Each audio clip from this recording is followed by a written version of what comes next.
Hey everyone, this is Ergo Josh, and today we're going to review and unbox the Xencelabs Medium Tablet. Of course, I've got to say this with every sponsored thing. This is not sponsored, even though they did send me this tablet free of charge.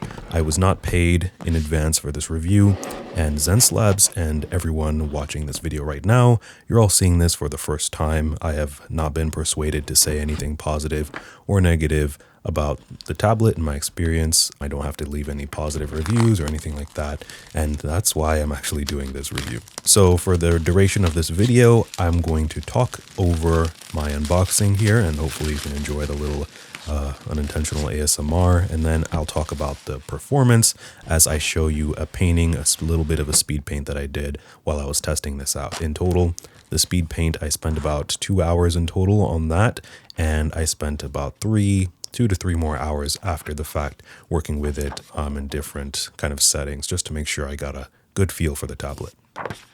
So first off, let's get into why I'm actually reviewing this, because if you know or have been a follower or a subscriber for a while, I don't really review tablets that often.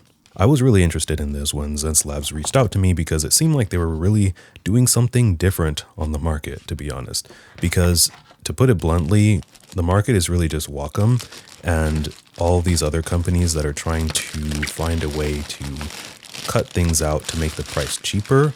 And as technology slowly improves over the years, they slowly add more in order to keep the price low. Now, a few months ago, Huiyin launched the first non-Wacom dedicated display tablet that actually has 4K resolution. So I'm actually really interested in looking at that one. But yeah, otherwise, I really haven't noticed too much really different in the digital tablet industry. The really cool thing about Xencelabs is they are actually pretty much going against Wacom in particular, and you'll see more details about that later in the video. And the quality is pretty close. I'm just going to go ahead and get it out there right now. I definitely do recommend this tablet. So let's start talking about the quality of the device. It's metal on the back, which is really cool. It has a nice, cool, premium feel to it. It has little grips or little rubbery feet on the back side of it as well that are a little bit recessed to make sure that they stay in there and they don't really come out after, long time use. I would have preferred to see them nice and rounded and flush with the backside, as you see in a lot more other tablets of this price range, but hey, they're definitely going to stay there and you're not really going to be looking at the back of your tablet. It has a really nice robust plastic feel everywhere else, and the seams that are there are really appealing. It has a single cable design, which I find that is just the ground one rule. You just got to do that. It's just super appealing to not have to worry about too many cables. And there's a slope on the sides where you can easily grip it, which makes it easy to pick up and hold and move around because it's really light. So inside the box, you actually get a tablet glove, which I have to say is pretty nice. It feels a lot better than a lot of the art gloves I found included, and has this kind of double layer part at the entry, kind of where that wraps around your wrist, that feels really comfy. It also has a case that has 2 pens inside of it, and if you get the bundled version, which is what I have here, you also get the quick keys or the kind of little remote that comes with it. It doesn't really come with it unless you get the bundle. I just want to make that clear. The regular priced item that's about $279 is just the tablet and the case with the pens inside. Otherwise, inside that case as well, you get some USB-C adapters as well as the Bluetooth one. So I'm going to talk about the pens because what's really cool is this comes with 2 pens, a thin one and a thick one. And the thick one is actually a 3-button pen. I actually have to say they feel nicer to hold than the Wacom ones because the plastic kind of rubbery feel, the grip on the Wacom ones are kind of slippery to the touch, but these are a really nice matte, and it just really feels soft and grippy and a lot more comfortable to use. Although I will say Wacoms do feel a little bit thicker, but that's just very subtle. The case is also really nice and premium feeling. It's plastic, but it feels like it's going to last a super long time, and I really appreciate it. The only thing is I feel like the little nib remover tool inside could have been just integrated with the case.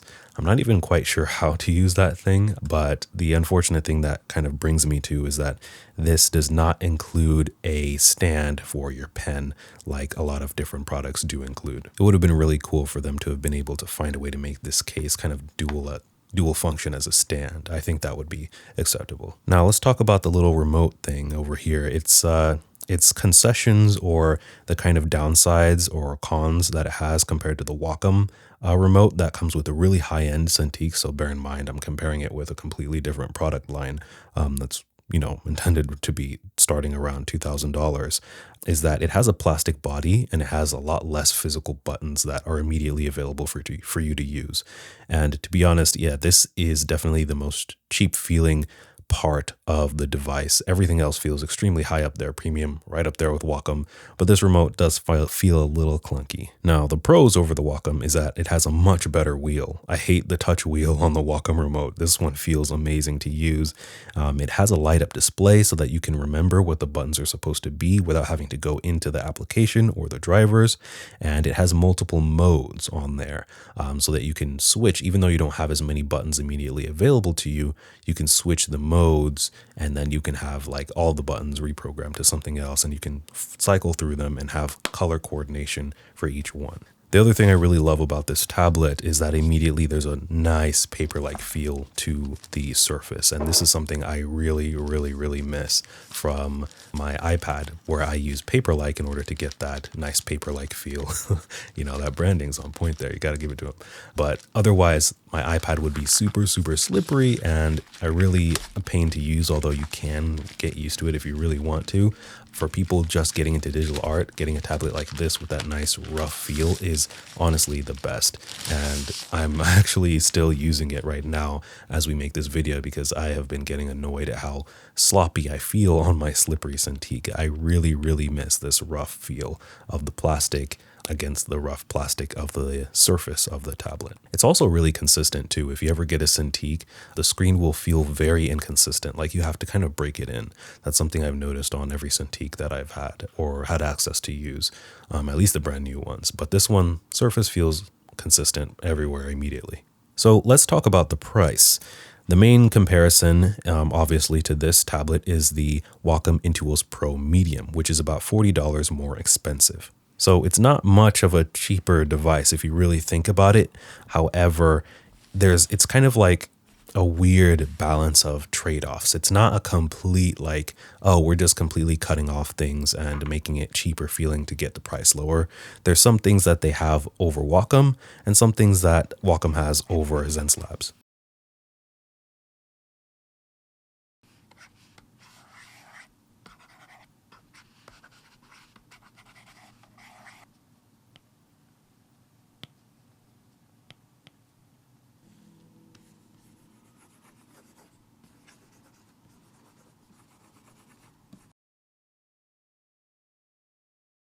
So the real concession that you have choosing this tablet is that there's no pen stand and there's no touch. So when you touch the surface of this tablet, it's not going to work like a mouse pad, but that will happen on the $40 more expensive Wacom Intuos Pro Medium. Now, the Wacom Intuos Pro Medium has or doesn't have the Wacom remote coming with it, but it also has a lot more buttons in an optimal place on the side.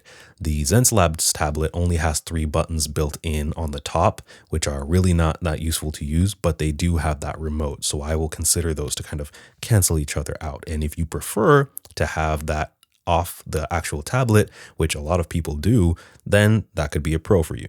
However, for me, I found that I really didn't, just kind of a spoiler, I didn't really use the remote thing. So at the end of the day, if you don't need touch, if you have a mouse or a mouse pad that you're going to be using and you don't need a special remote, you're just going to use your keyboard anyway, which a lot of people are pretty much pros at, then this model, you can get the cheaper one that's $100 cheaper that doesn't come with the remote and save you, $100 with zero quality concessions.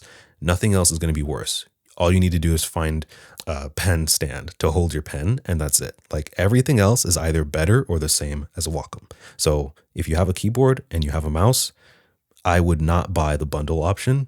I would just buy the $280 regular Xencelabs Medium Tablet. So let's go ahead and get into the painting process. And while we're watching this, I was doing a little study, value study of a clip from Raya and the Last Dragon. Hopefully I don't get, DMCA'd or whatever for painting this on YouTube, but I think I should be good. The overall experience I had was absolutely fantastic. Installing the tablet was amazing. It's kind of this thing that walks you through the process, and it's very, very short and it's very user-friendly. Basically, imagine if Apple made a tablet and how the OS would work, how the software would work in Mac OS. If they designed it, this is pretty much how it would look, at least the first iteration of it. It's just super simple, and it has that feel that it just works, and there are no issues installing it, even though I had installed the Cintiq prior. I installed it twice on my desktop and my laptop. On my desktop, it asked me to restart. On my laptop, it didn't. Not sure why, but it worked fine in both ways. Now, for over the entire 2 hours, there were no issues when I was painting this. Absolutely. There were no drops in pen pressure. It didn't freeze up on me or anything. But I started using it for about 3 more hours over the next couple of days on my main PC. And on there, it started freezing up I'd say about 2 times over those 3 hours. And the first time I just waited about a couple minutes and it started working again. The second time, I immediately just did the fix that I use for Wacom products, which is to go into Control-Alt-Delete for Windows. Sorry, I don't know what it is for Mac.